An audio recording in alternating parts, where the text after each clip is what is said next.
dugsiga boardingka iyo maalinlaha ah ee Amano boarding and day. Assalamu alaikum students, Form 2 students. As usual, we continue our lesson. This is the fourth lesson. We are in the chapter of trade. So we were talking about the trans-Saharan trade. So today the main objective of our lesson today is to comprehend the challenges faced trans-Saharan traders. That's the first part in our lesson, and at the same time we talk about the effects of trans-Saharan trade. So now let us talk about the challenges that faced the trans-Saharan traders.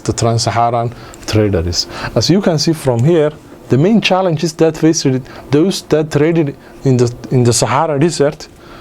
The first one was, the journey was always very long and at the same time very stressful. So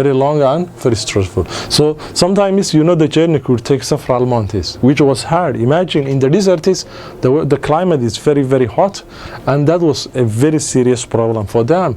So the journey was usually long and very stressful because of the climate, because of the, long period of time.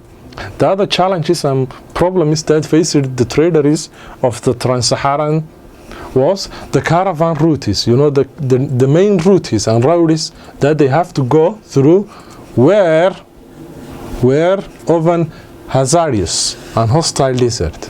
Hazard means, full of problems. People could be robbed, could be killed in there, and the desert have a lot of enemies. There were always others who wanted to rob whatever you were carrying in the desert, because now there were thieves that wanted to rob the people in the middle of the desert. So now the caravan routes were often hazardous and hostile desert. The other problem that the trans-Saharan traders faced was the temperatures were unbearably very hot. Imagine in the desert, sometimes in the Sahara Desert it reaches more than 45 degrees Celsius during the day. And during the night, the temperature drop is very, very, very fast, and it becomes extremely very cold. And imagine a place that is hot during the day and very cold during the night. It's going to be a very serious problem. So now the desert temperatures were unbearably hot during the day and extremely cold at night. The other problem that the trans-Saharan traders faced was scarcity of water and food. There was a shortage of water and food. In the desert, we are familiar that there are not a lot of water in the desert. It's like wells. For that reason, lack of water and lack of food was also another serious problem during the journey. Even sometimes, the small amount of water the traders were carrying becomes, over. And then they could die because of thirst, and sometimes they could die because of hunger. Another problem they have is communication barrier due to the lack of common language. The traders in the Sahara Desert, many of them, they couldn't understand one another, and that was also another serious problem. In terms of communication, it was difficult for the traders to communicate one another. That's why most of the time they should have a translator, someone who could help them cooperate, because those people were coming from different places. So, Northern Africa and at the same time Western Africa. So generally, these are the main challenges that faced trans-Saharan trade. The travel or the journey was very long and full of stress. There were also hazards in there, and the desert was full of hostility. The temperatures were very high during the day, and during the night it was extremely cold, and shortage of water and food. And the other one was communication barrier. Okay. Now, if that was the challenges that the trans-Saharan traders faced, now let us look into the impacts of trans-Saharan trade. What was the impact of the trans-Saharan trade? The main impact of trans-Saharan trade will be grouping them into different positive impacts and at the same time, negative impacts. So now let us start with the positive impact. The first advantage that we got from this trade is emergence of urban centers. Because of trans-Saharan trade, many urban centers emerged. Many cities were founded due to the trans-Saharan trade. Those cities, they included Timbuktu, Tagazi and Timbuktu are very good examples. They emerged and they became very wealthy and prosperous cities because of the trans-Saharan trade. The other advantage and positive impact from the trans-Saharan trade also included the growth of strong empires. Because of this trade, amazing and powerful empires were established. Those empires, they included, as you remember, Ghana was one example, Mali, and Songhai. Those empires that, located in West Africa, because of trans-Saharan trade, they became very powerful. And they became, an empire that will be ruling for many years in West Africa.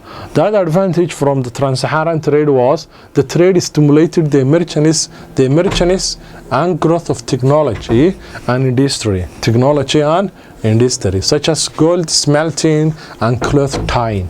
Because of trans-Saharan trade, people started to develop skills, and those skills, they included, for example, how to smelt gold and to make it into different items, different shapes, how to dye the clothes using the different colors.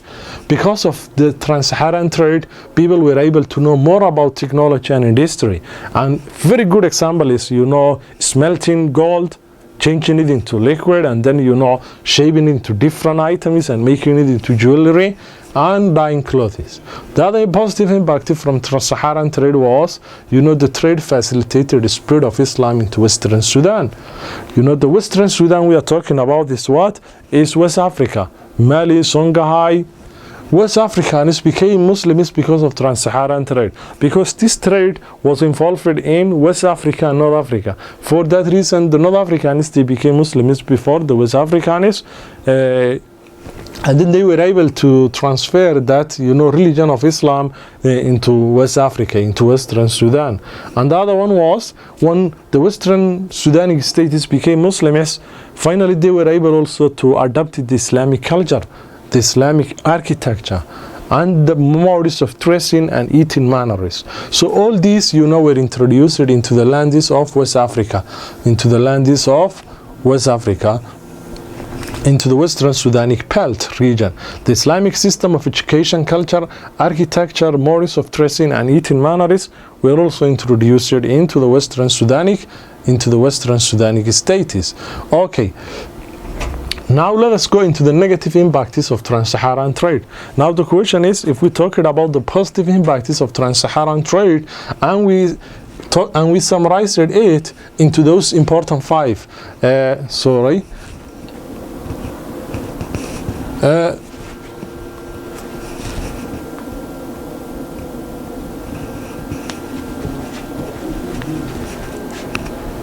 So this is the positive impact we talked about, and now let us go to the negative impacts of trans-Saharan trade. The first one is what?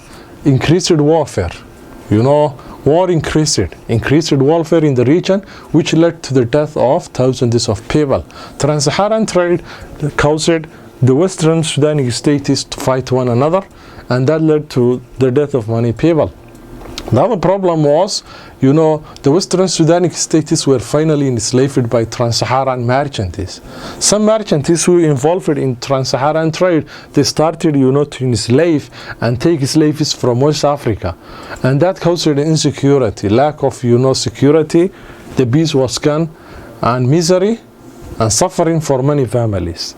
So even the trans-Saharan trade brought also slavery. The other problem was, there was a high demand for ivory for the 11 tasks. So the high demand for those 11 tasks also led to the destruction of the wildlife in the region. The rate of killing of elephants became very high, and almost the elephant was almost extincted from that area during that time because of the demand for ivory. Okay, so the first negative impact of the trans-Saharan trade was warfare increased, and that led to many people to die, and slave trade was done to the West African people because of trans-Saharan trade. and the demand for the elephant tusks became very high, and that led to the destruction of wildlife. Okay. Decline of trans-Saharan trade. Now let us go to the next topic. Our next topic is decline of trans-Saharan trade. Why did the trans-Saharan trade finally decline it? As you can see, the main important points are written in red. So the first main reason behind the decline was the exhaustion of the main trading commodities. You know, trans-Saharan trade depended on two important items. We can say three. The first one is gold, salt, and at the same time slaves. So those resources, you know, finally they were over. For that reason, trans-Saharan trade came to a decline. The other one was insecurity, and the other one was also the Ottoman activities. The Ottoman Empire also started their, you know, activities in North Africa. So that also led to the decline, because when North Africa will go under the Ottoman Empire, the other problem was the growth of another trade that's called transatlantic trade, or triangular slave trade. Triangular slave trade, or transatlantic slave trade, or African slavery also rose power and got rid of the previous one, trans-Saharan trade. The other one was also the colonization of the African continent by the Europeans from the 19th century, resulted the resources to become under the colonial power. So in generally, these are the main reasons behind the decline of trans-Saharan trade. The first one is the main commodities that were traded were gone. They became exhausted. There was also insecurity and warfare. At the same time, there were also other more powerful countries coming. For example, the Ottoman Empire was involved in North Africa, and at the same time, the other trade, called triangular slave trade, took part. And finally, the colonization of Africa by Europeans. So these were the main reason behind the decline of trans-Sahara. So now, this is our last one. This is your assignment. So you will be able to do those two questions. It's 10 marks. Take care. Assalamu alaikum.